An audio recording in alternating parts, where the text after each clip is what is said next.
बिस्मिल्लाहिर्रहमानिर्रहीम। अस्सलाम वालेकुम। कैसे हैं आप सब? उम्मीद करते हैं आप सब ठीक होंगे, खैरियत से होंगे और अपनी ज़िंदगियों में खुश और मगन होंगे। मेरी दुआ है कि अल्लाह पाक आप सबको इसी तरह खुश और आबाद रखें। आमीन सुम्मा आमीन। आज आप सबके साथ मैं अपने घर की एक स्पेशल वाली रेसिपी जो है वो शेयर करने जा रही हूँ। ये रेसिपी बहुत ही मज़ेदार बनती है, बहुत ही ज़्यादा जायकेदार बनती है।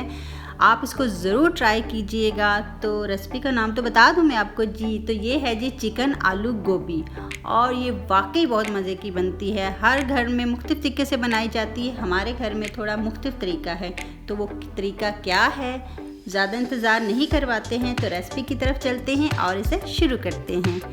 तो सबसे पहले जो है हमने कढ़ाई में हाफ़ कप जो है ऑयल लेना है।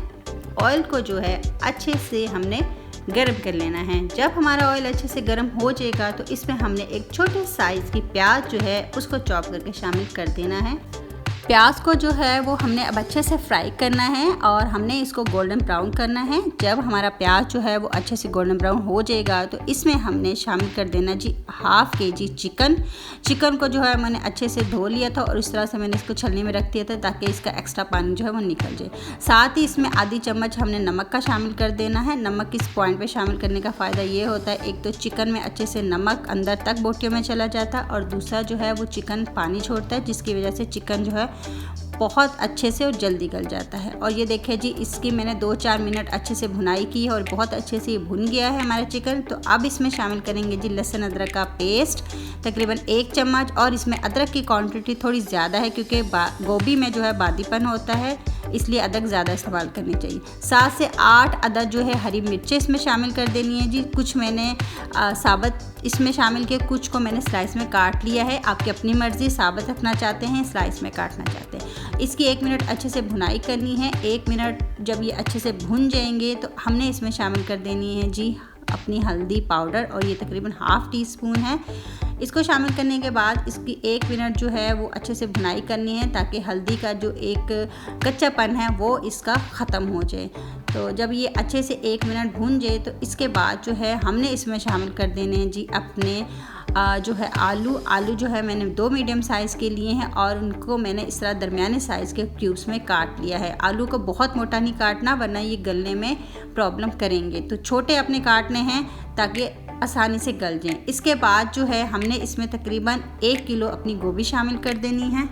इसको मैंने इस तरह से बारीक काट लिया है, इसको हमने शामिल कर देना। और अब जो है इसकी अच्छे से हमने जो है ना 4-5 मिनट जो है वो भुनाई करनी है ताकि हमारी गोभी जो है वो अच्छे से थोड़ी जो है वो भून जाए।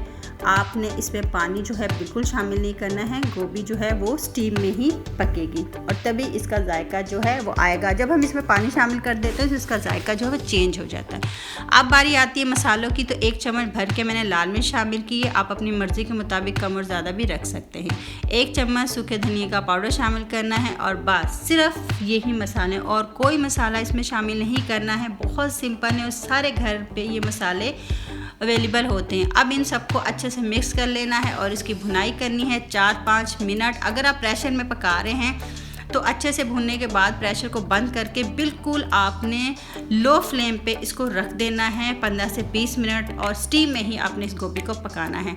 मैं प्रेशर में नहीं पका रही हूँ तो मैंने अब इसको कवर कर देना और इसको तकरीबन 10 से 15 मिनट जो है वो हल्की आंच पे रख देना है। तो हमारी जो है ये स्टीम में ही गोभी पकेगी। और देखिए 10-15 मिनट के बाद हमारी गोभी जो है बहुत अच्छे से पक गई है और आप देख सकते हैं पानी बिल्कुल भी नहीं है क्योंकि हमने पानी इसमें इस्तेमाल नहीं किया है।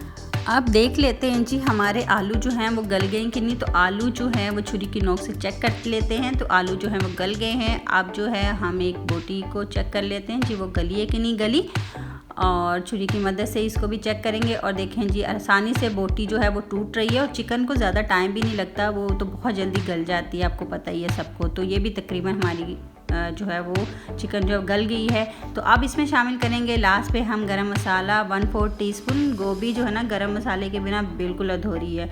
पिसा हुआ गरम मसाला जो है गोभी में लाजमी आपने इस्तेमाल करना है, बहुत ही ज़बरदस्त लगता है। तो मज़ेदार से हमारी जो है वो चिकन आलू गोभी जो है वो तैयार है। तो अब हम इसको डिश आउट कर लेते हैं।